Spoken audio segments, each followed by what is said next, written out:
see the term, do not be afraid. Now this is just not thrown into the air. No, it comes with instructions. It says how it can be done. There's instruction for us to follow as to how we don't need to be afraid. And it says, stand firm in the faith.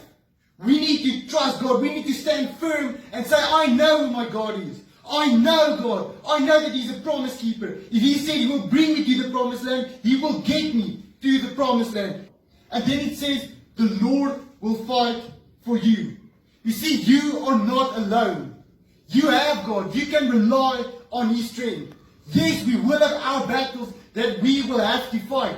But some battles, we can't see a way around them. We just can't see how we can get through these battles. And that's where God comes in. Because He can do the impossible. He can fight the battles that we can't.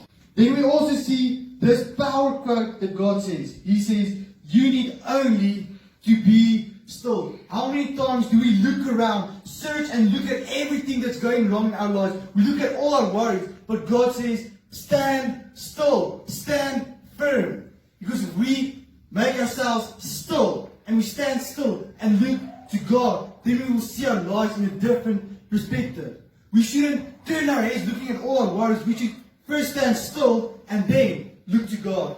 Now further on in the story, we read that God wants the Israelites to go into the land of Canaan. So they send out 12 spies to go into the land, and 10 of them say, this is the land of milk and honey. The food are so big, we really need to get in there, but we can't.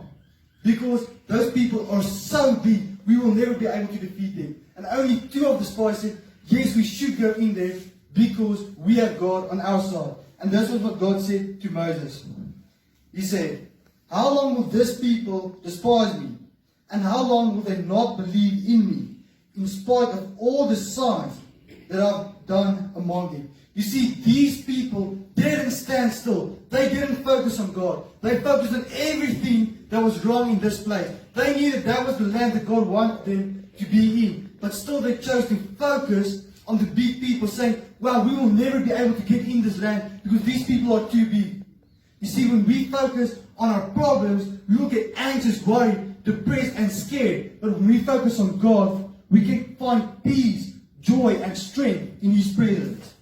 When we follow God, God will not only lead us, He will not only be in front of us, but He will be between us and our enemies. Now, are you going to trust Him? I put my trust in God, who is so much bigger than me.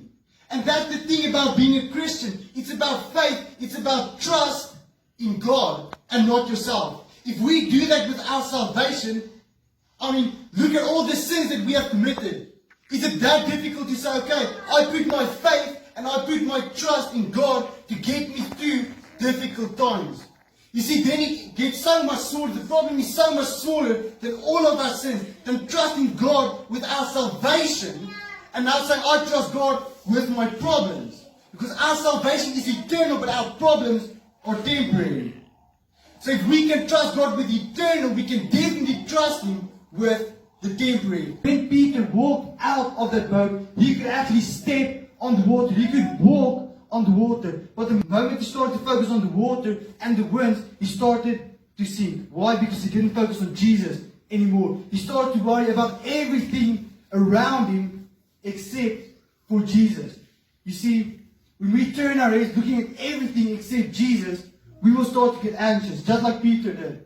That's why it's important for us to understand the only thing that we should stand still on is God.